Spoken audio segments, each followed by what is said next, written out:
Dan pemirsa, untuk mengetahui lebih lanjut lagi mengenai hubungan strategis antara Indonesia dan Rusia yang terus diperkuat melalui berbagai sektor, rekan saya Iqbal Suwitamihardja berkesempatan mewawancarai Duta Besar Rusia untuk Indonesia, Sergei Tolchenov. Mari kita simak selengkapnya perbincangan berikut ini.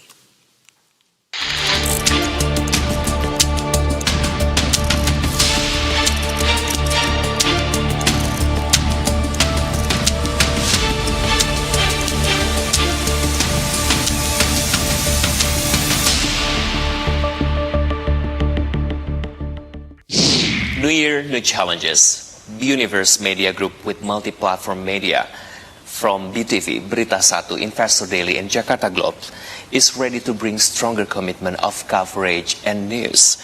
Today, at the moment of BTV relaunching Jakarta Globe as sister's platform, take this opportunity to share with all of you who is watching BTV right now a special interview with the ambassador of Russian Federation to Republic of Indonesia, His Excellency Sergei Tolchenov. Your Excellency, how are you? Thank you, fine, and selamat pagi. Selamat pagi. Thank you so much again for joining us today. It's an honor to have you with us. As we know that Indonesia and Russia share a long history of relationship, and at a time when global economic uncertainty is reshaping priorities for many nations, dialogues become more essentials. Today we have to explore how both countries, Indonesia and Russia, of course, to strengthen our strategic cooperation, not only navigate our current challenges, but also to unlock new opportunities. And moreover, of course, as we know, if you look at the broader pictures, this year marks 75 years our diplomatic relations between Russia and Indonesia. How do you see Russia? How does Russia view Indonesia today as a strategic partner, and what are the key pillars of our cooperations, Your Excellency? Thank you. Really, last year was very remarkable, I believe, for both countries because, yes, we've got a long history of relations, 75 years, and just in a couple of weeks we will celebrate 76th anniversary this year.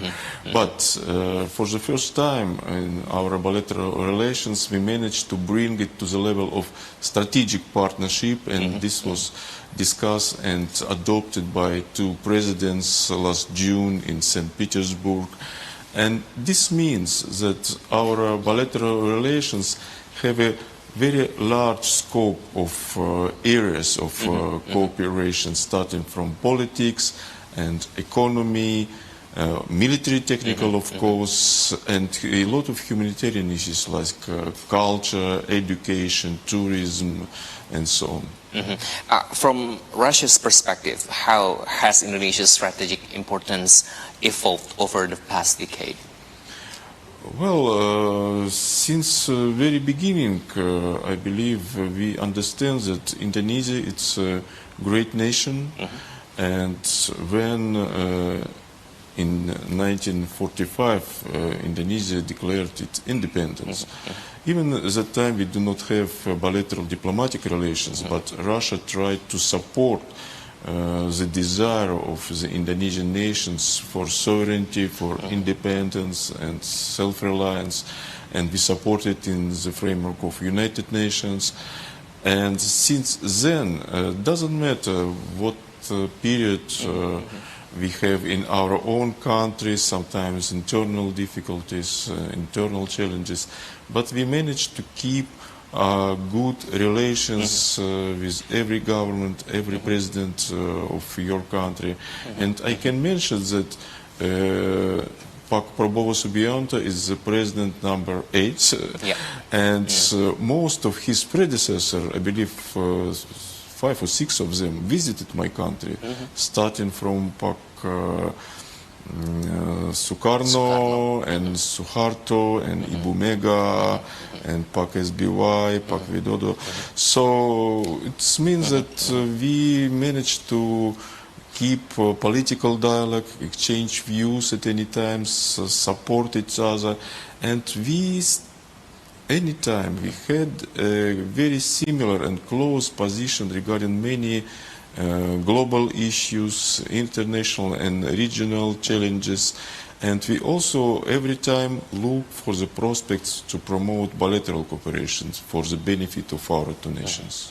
I see. So I really want to know about these questions. What differentiates Indonesia as Russian strategic partner compared to the other Asia-Pacific region countries, Your Excellency? Well, so I believe so. We do not divide our partners like number one or number 10. Doesn't matter, small or big country is, but of course we understand that in comparison with some other countries in Southeast Asia and maybe in the Pacific, of course Indonesia has a little bit another dimension, and this is really the situation when size does matter. Size doesn't matter. Okay. Because Indonesia, it's not only a country with huge national resources, huge economic potential, and labor potential due to your very big population. But this is what is important, that this is a country, this is a nation that's really looking for its own interests, its own benefits, does not hear the lectures from outside, and trying to follow your own line, your own course. What, by the way, just a couple of weeks ago, Pak Sugiono, Minister of Foreign Affairs of the Republic of Indonesia, called diplomatic or dynamic resilience. So it means that you try to stay independent, you stay very strong in really not easy, very challenges current geopolitical situation. But this is maybe why both of us, Russia and Indonesia, now the member of BRICS, for example. It means of a group of like-minded countries who just would like to do business on their own devices, follow their own views and their own national interests. Before we discuss about BRICS further, building on that point, Indonesia has also long maintained an independent, non-aligned foreign policy. Even amid shifting global power dynamics, how does Russia assess Indonesia's diplomatic positioning in today's increasingly multipolar world? Yes, and we believe it's not unilateral anymore, it's multipolar, and BRICS or maybe ASEAN or G20, where Indonesia is also one of the member states. It also could be believed as and taken as another polar of global new world order, and we believe that Indonesia is important player in the current situation. It's sometimes we even believe that Indonesia it's like a voice of what we call sometimes global South or global East, and also important member of Muslim community in the world. So this is why we would like to exchange views with Indonesia to understand more about your policy or policy of some alliances or organizations you are member. So this means that we have a very big agenda, very diverse agenda, and we're trying to be operational and to work together. But do you see Indonesia playing a bridging role between major global powers? Well, yes, but so it's not only like make a bridge between powers, but Indonesia also one of the power, and you are in this important family. And as I already mentioned, we do not divide smaller or bigger country. It's more important that you've got your own voice, you've got your own role, and you are ready to work with the rest of international community to solve many Yeah. international or regional issues. Okay, so if I may take this one step further, because previously also you mentioned about the world today is facing growing geopolitical and geoeconomic challenges. As two countries have maintained constructive relations, how can Russia and Indonesia navigate these challenges together in a mutual, beneficial way? I believe so. We can work and find out some solutions for these challenges in the framework of fora or organizations that we are members both. Yeah. Starting from the UN, and we still believe that the modern world should be UN-centered, and this is a world, maybe very unique world organization that should play a decisive role in many international issues, and also to promote and share our shared views in the framework of G20 when it comes to global governance, to economic issues, maybe BRICS as another one, a group of like-minded countries. And also we are ready to cooperate with Indonesia as a member of ASEAN, for example, and may I say one of the informal leaders of ASEAN on this Asia-Pacific region.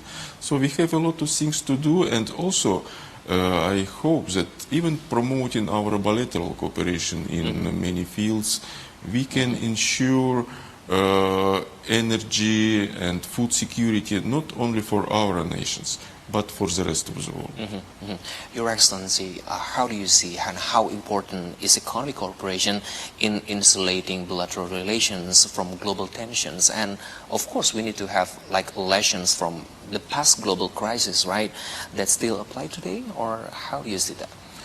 Well, of course, economic cooperation, trade exchange, investment potential, it's a pillar of our bilateral relations, because we can talk a lot, we can make a good policy, but it's most important for ordinary people to support them, to ensure and enhance the living style and conditions. So, also in this case, hopefully I may say that hopefully our two economies are not concurrent, but we are complementary to each other. Because my country, we have a strong potential, for example, in energy field, and in some, for example, even it comes to agriculture, we have some strong points like grains, maybe fertilizers, and so on. But Indonesia, it's a country with tropical agriculture, with some products that we do not have in my country, and we are looking, and it means that, you know, when it comes to cooperation, economic cooperation, of course, every country would like to sell, to export some goods from, but when it comes to my country, and when delegations, business people come in, and even governmental delegations come into Indonesia, we stress it. We not only would like to export something from Russia to Indonesia, but we also looking for your potential. We would like to have more Indonesian goods in Russian market. So, and that's why what I mention, what I mean when I say that our economies are complementary to each other. Complementary to each other. That's a beautiful words, actually. Your Excellency, from a longer term perspective, how do you see the role of Russia and Indonesia in contributing a global peace, stability, and international order? Well, I believe so. Both countries could be operational in this way, because all of us, we are looking for peace, because it was mentioned by your leader and by President of the Russian Federation, Vladimir Putin, that peace is also one of the pillars for stable and resilient development of any country. And we would like to have peace in this world, in our small planet. But I also believe that it's should not be just, you know, peace when you do not take care about your national interests. Because also it's very important for any country to keep your national security. And when you feel that your national security is under threat from your neighbors, from some big alliances, so you should be brave enough to apply some measures, sometimes stronger measures, to protect yourself, because otherwise will be very difficult to ensure your independence and your sovereignty. Speaking of which, Indonesia also often emphasizes dialogue and peaceful resolutions in every condition. How relevant is this to this today's approach? Do you see this very strong steps and approach of Indonesia? Yes, and we see that Indonesia is very active in not only here in Southeast Asia, but around the world. For example, we respect Indonesian position regarding the Middle East crisis, for example, and intention of President Prabowo and Indonesia in general to play active role in this solution. And we exchange views about all these issues, and I really do believe that Indonesia can be operational in all these fields and in this situation. And but you know, sometimes when it comes to so-called peaceful solutions, first of all, we prefer to have some more concrete ideas, more concrete proposals, for example, when it comes to situation around Ukraine. And also, any solution should also take into account core interests of any country. For example, when it comes to situation around Ukraine, we understand that, and we explain to all of our partners that core national interests of Russia should be taken into account. And when it comes, for example, to situation in the Middle East, everybody understands. Doesn't matter what will be around so-called peace plan of President Trump, but the core solution, it's based on the resolution of UN Security Councils, and also should be based on the so-called two-states formula. Otherwise, any peace treaties or any ceasefires will be just temporary. Do you believe that developing and emerging economies, countries like Indonesia, have the possibility and the ability to strengthen the global stability?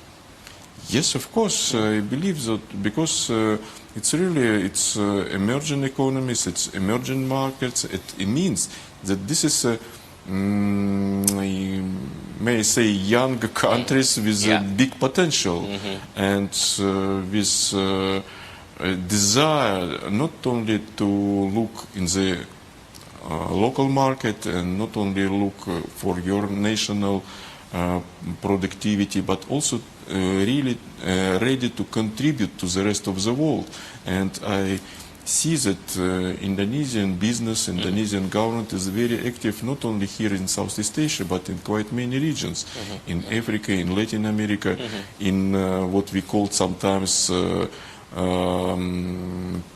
post-Soviet area, and I'm very glad that we can cooperate in many fields. And well, one of the examples, I believe, and maybe we can discuss it in details a little bit later, this is FTA about free trade agreement between Eurasian Economic Union and Indonesia.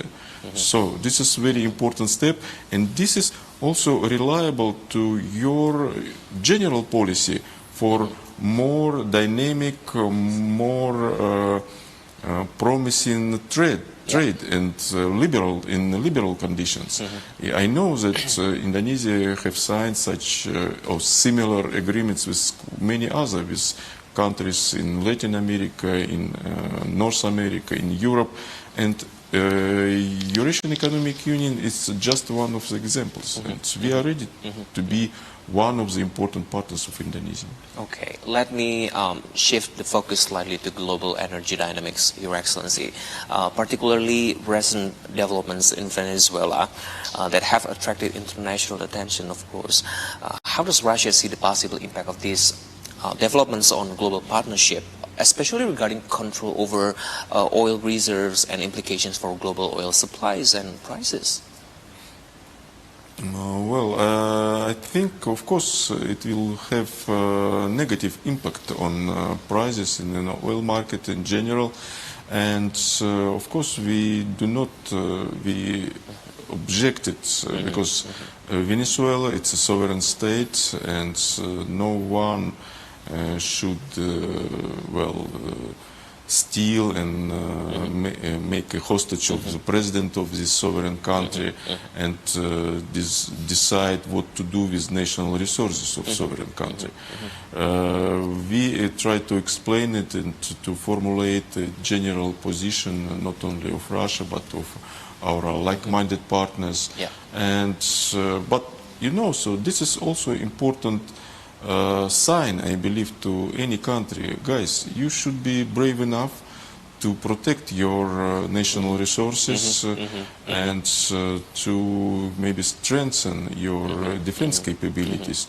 And this is also one of the areas when Russia could be very operational and can cooperate with any independent states, especially with our friendly countries. Especially Indonesia was mentioning about energy self-sufficiency program. Presiden Prabowo Subianto always mentioned that. How do you see that program also can, save a country from this energy dynamics? Yes, I hope it's, and I believe it's aimed at this desire of your president to ensure your energy sufficiency and energy independence. But in modern world, sometimes it's not possible to solve such complex, such multi-faced challenges and problems on your own. Sometimes you need cooperation with foreign partners, and I do believe that Russia could be one of the partners of Indonesia in this field, in energy field. And when our two leaders met last year, twice by the way, in June in St. Petersburg and December in Moscow, they discussed these possibilities, and I believe so we have really many areas, starting from oil and gas up to petrochemicals, and also going further for nuclear energy. That also could be one of the very promising area of our bilateral ties. Flowing from that, many observers and analysts note that energy markets today are increasingly influenced by, again, geopolitical considerations. How do you assess the current level of volatility in the global energy markets? Well, it's really a very high level of volatility, but I believe that such countries as Russia, that has big reserves of oil and gas and has very big potential in energy in general, could be like some kind of pillars to ensure that there will be no big energy crisis, no big economic crisis in the modern world, and we can play a role to stabilize economy, not only in the national framework, not only in the regional, but in the global framework too. How do you see and how countries balance energy security with economic competitiveness itself?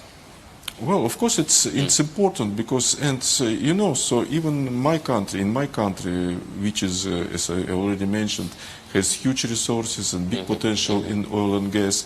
But even in my country, we understand that to ensure competitiveness of your economy, of your products, you should follow energy transition, but just and fair energy transition, and not just to maybe to decommission all the coal power plants, for example, but to apply some modern technologies that will let us use coal and other source of fuel like oil, gas, but of course renewable sources of energy.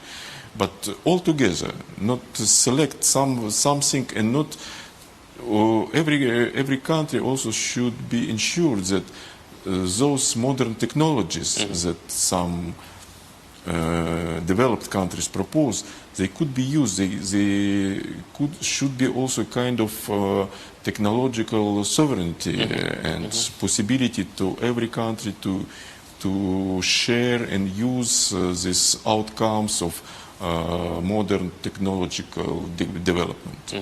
Your Excellency, there have been discussions about Russia's interest in participating in oil and gas projects in Indonesia.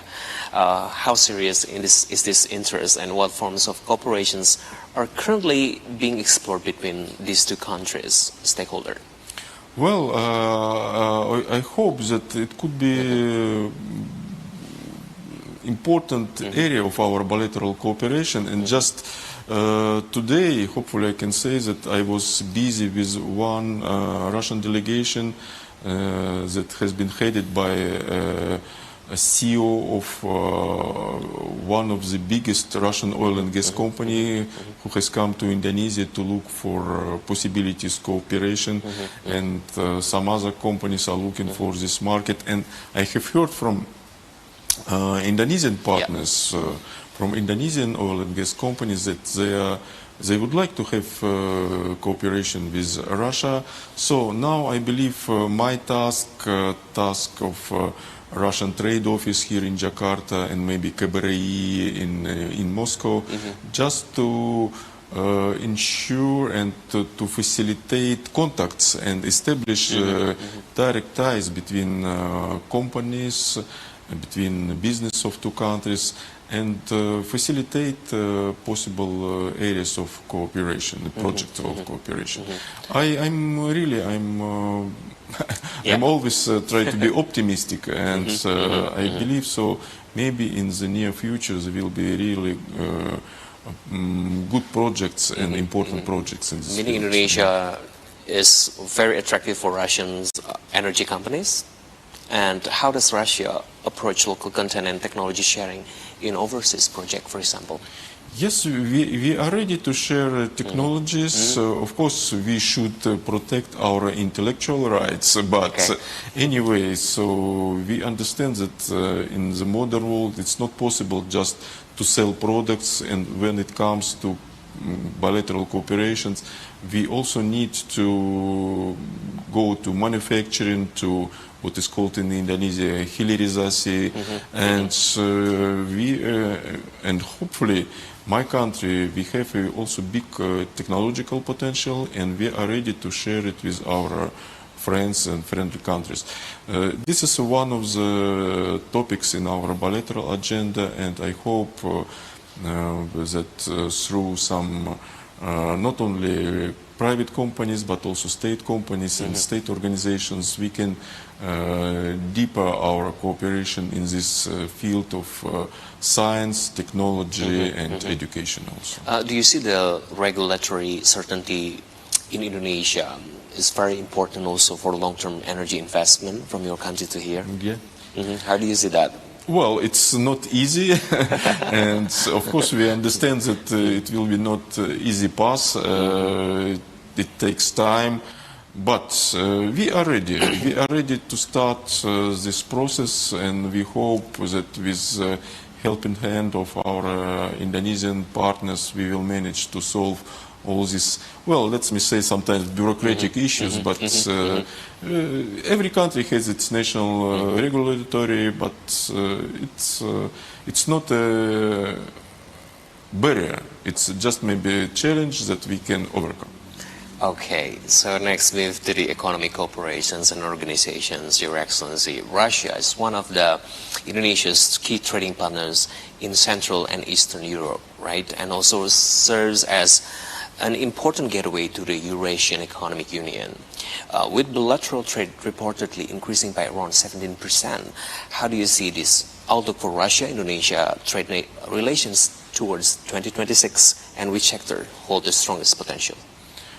Well, I hope, well, first of all, we have mentioned about this FTA, but we should understand, and Indonesian business people should understand that this FTA that has been signed December last year, it's not a document that will be, that could be implemented from next day, starting next day, because now all, well, I can say both sides, but from when it comes to Eurasian Economic Union, there are five member states. So, in all 6 states, this FTA should be ratified. So it means that now it's a job for parliaments of our countries, and just yesterday I have a discussion in DPD of Indonesia, and I tell them, so guys, so also please facilitate this process, and as soon as possible we should ratify this document and put it into practical agenda. And since then I have heard from some analysts and business people that hopefully in 2-3 years it let us double our trade volume.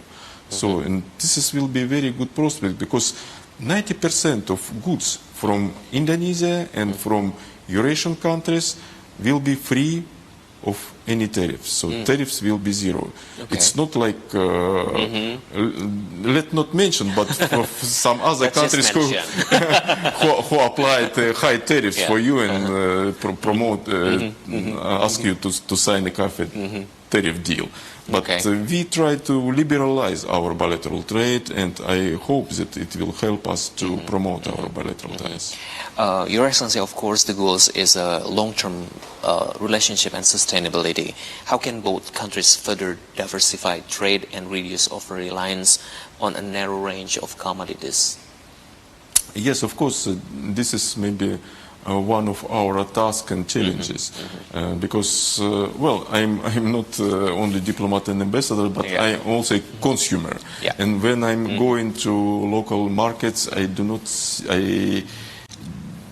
see any, for example, goods from Russia, from Belarus or Kazakhstan, so it means from Eurasian Economic Union member state. So, and also in my country there are not so many goods from Indonesia. Of course, we have heard about Indonesian coffee, tea, palm oil, and some other tropical goods, but there are other brands in Russian market. So it means that we need to bring more goods, to introduce more brands from Russia, from Indonesia, and to let our business people use this potential that FTA gives them to increase volume of products that they can supply to market. Okay, so let's speaking about BRICS, as I promised earlier, that Indonesia has officially and finally become a member of BRICS, which many see as a significant step on its global economic engagement. How does Russia view Indonesia's role within BRICS, particularly in strengthening practical cooperation between member countries? Well, first of all, I just would like to say that I have heard it from my colleagues in Ministry of Foreign Affairs, who are in charge of cooperation in the framework of BRICS, and they are very happy and they very confident that Indonesia can play an important role. And from the very first days of Indonesian memberships in BRICS, Indonesian side, Indonesian relevant ministries started to play a very active role. And I believe that there are some issues that are very important for anyone. For example, like establishing what we call sometimes independent financial infrastructure. Because in modern world, when some Western countries apply financial and economic sanctions against sovereign states, not only against my country, but sometimes against Iran, for example, who is BRICS member, against Venezuela, Belarus, and some other small states. So it's now it's even in our bilateral relations with Indonesia, the issue of financial settlements, financial payments, and one of the maybe critical. Okay. And if in the framework of BRICS we will manage to establish such independent financial infrastructure to ensure direct payments and financial settlements, it will be one of important steps. And I know also that Indonesian colleagues are very interested in some other initiatives in the framework of BRICS, like, for example, independent or we call sometimes new platform of investments, new technological platform, grain bourse and grain bridge. So this is a lot of ideas, and it means that sometimes when it comes to previous world order, when mostly it was established by the West, and most organizations, global organizations like World Bank, IMF, they're just still using Western rules, and it's sometimes not very operational for developing countries and emerging markets. We need, I believe, some kinds of, let's say, new rules and new possibilities, and to have some platforms, some fora, some infrastructures that will be non-West and more beneficial for the rest of the world. Okay, Your Excellency, some say that BRICS can move beyond dialogue to deliver tangible economic benefits. This means that mutual trust among BRICS members is guaranteed? Well, I hope so, but of course, there are now more than 10 member states, and every country is different. Every country has its own interests sometimes. But what is important for BRICS, in the framework of this group, we managed to mitigate our interests, to find out a joint solution. Of course, we understand that could be maybe even sometimes small tensions, misunderstanding, but we managed to follow same way.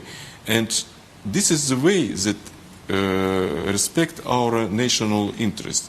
It's not like we have heard some instructions or some rules from outside, but this is our own way. This is important. Okay, Your Excellency, moreover, taking that a step further, are there specific investment projects or sectors in Indonesia that Russia currently finds particularly attractive within the BRICS framework? Well, but you know, BRICS, it's not an economic organization. So when it comes to our bilateral relations with Indonesia, so it's a little bit not in the framework of BRICS. We should not say that everything now between Russia and Indonesia it's due to BRICS or through BRICS channels. This is one of kind of umbrella, because I already mentioned previously that besides BRICS, we are also member, of course, of UN, of G20. We cooperate in the framework of ASEAN plus Russia. So it's many other possibilities to cooperate. And when it comes to bilateral relations, we are looking for some potential, and we are ready to have some investment projects here in Indonesia. But of course we understand now it should be very carefully worked out. We should understand who could be our partners, what will be the market for the goods that we can produce here.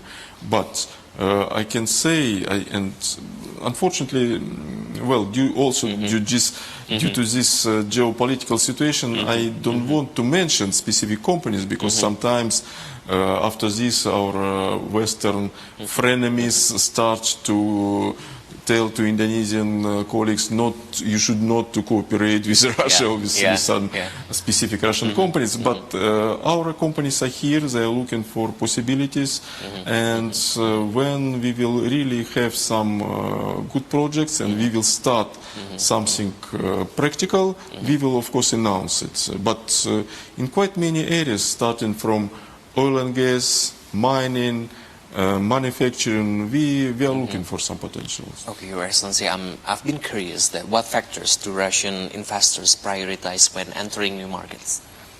Of course, I believe it should be profitable, but also it should take into account some other areas. For example, now we are looking for possibility to use local labor force. We would like to also to invite local partners. We would like to have, and of course every investor would like to have understandable and clear regulation systems, regulatory. So that's why we are looking for a possibility to cooperate here, and but of course it's not our single partner here. Even in Southeast Asia, we have a good contacts with many countries around, and of course we can compare where is the situation more beneficial, where is maybe a local law system is more clear.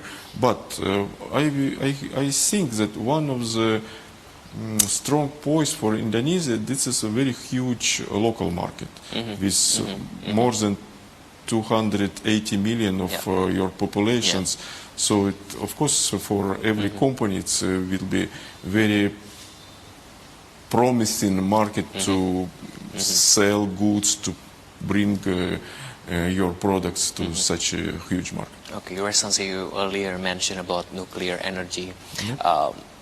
Indonesia places strong emphasis on energy sovereignty while also advancing its energy transition. How does Russia see the prospect for cooperation with Indonesia in renewable energy like nuclear, including technology development and long-term investment, of course?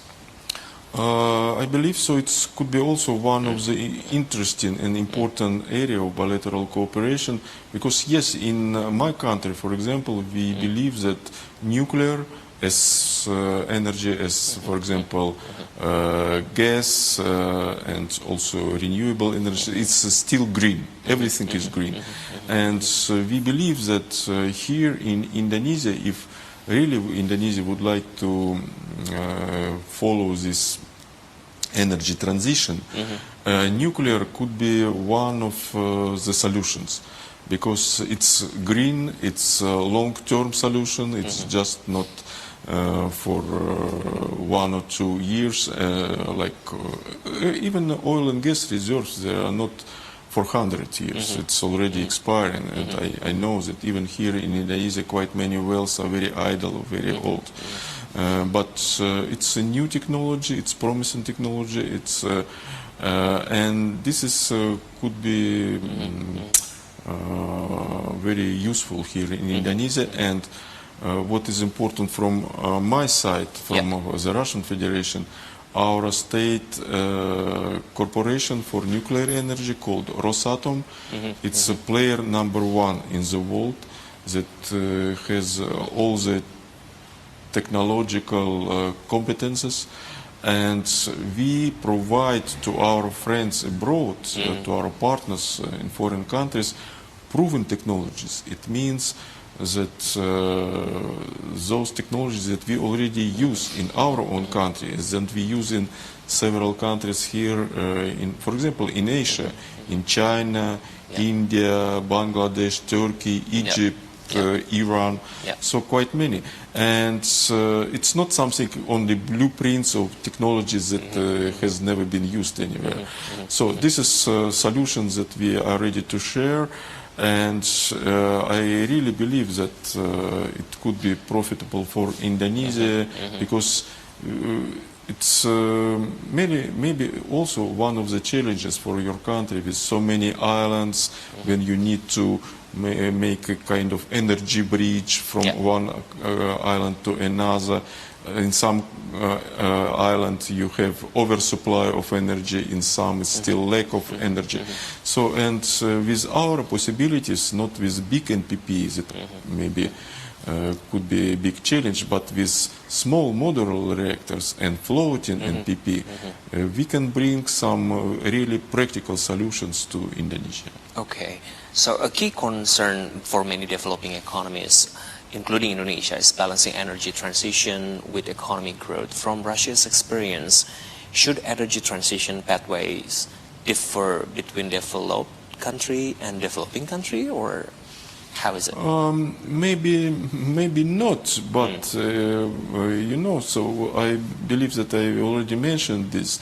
It should not be technological divide here, and because developed countries now use modern technologies, and they would like to sell these technologies in the rest of the world. But sometimes it's not fair, because you, for example, in Indonesia, if you would like to decommission all your coal power stations, so what you will get instead?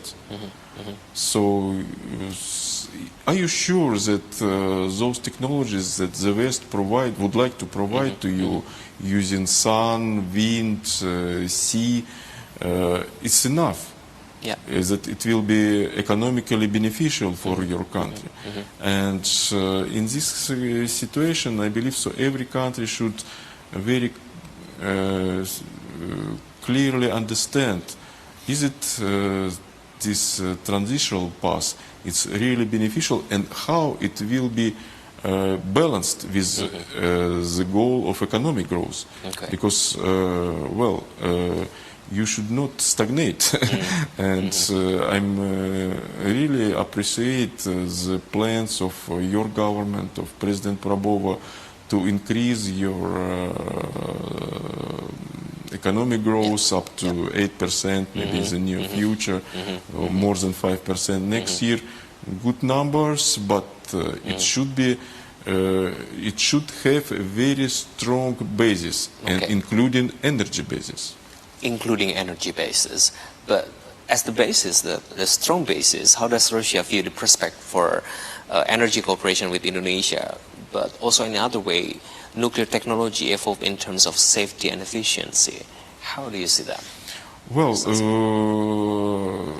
we ensure that those technologies that we provide, it's proven, it's safe, and it's efficient. And we understand that, especially after Fukushima disaster, so it's sometimes there are some misunderstanding in Asian countries, but we have, I mean, Russia, in those countries, when we are implementing our projects, we also help local government, local authorities to work with local societies, let's say to socialize nuclear energy, to explain all the benefits, and explain that if all the rules will be followed, if to use it in the safe manner, it's only could be beneficial. It is not any threat for local population, for local land, and for local communities, for the country itself. Please take our example. Last year, we not only celebrate with our friends from Indonesia 80th anniversary of your independence, but we also celebrated 80th anniversary of nuclear industry in Russia. So it means in 8 decades we use it in safe manner for benefits of our population and of our economy.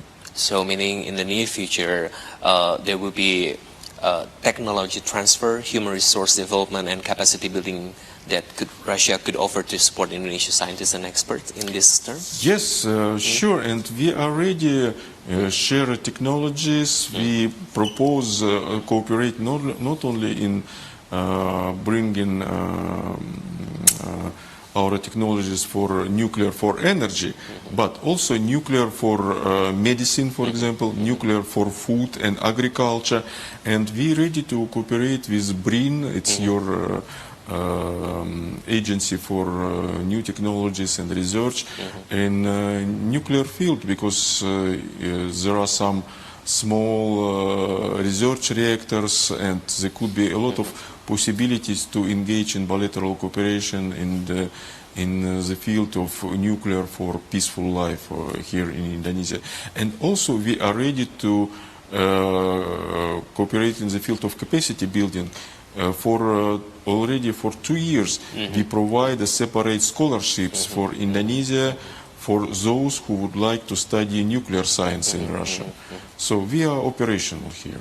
Okay, finally, this is my last question. Unfortunately, Your Excellency, how do you see the cooperation between these two countries, Russia and Indonesia, in the near future and the long term, of course, in every sector? Of course, with the trending, with the positive trending, how do you see that? Is any message to Indonesian government? Well, message to Indonesian government. Well, so so it's not our maybe. Our tradition, we never try to lecture any foreign government, but just we following your way and your policies here. But what I would like to say, as ambassador of the Russian Federation here in the Republic of Indonesia, I'm very confident that not only in near future but in long term, we will have good relations with your country, and not only next maybe 75 years, but much more. And we will cooperate in many fields. And also I hope that it will not only bring positive results to business people, to companies, but it will be good outcomes to ordinary people of Indonesia, and it will help us to promote people-to-people contacts, people-to-people cooperation, student exchange, educational exchange, business exchanges, and also cultural one. And it led us, I mean the Russians and the Indonesians, to understand each other more and to open more prospects for bilateral cooperation in different fields. Your Excellency, spasiba. Terima kasih banyak. Terima kasih. Thank you so much for your sharing the insights with us in this special moment. So, as Indonesia and Russia Federation build strong diplomatic relations, this discussion reflects the depth and maturity of our partnership, rooted in dialogue, cooperation, and mutual respect. Thank you for watching BTV. Bersatu menginspirasi.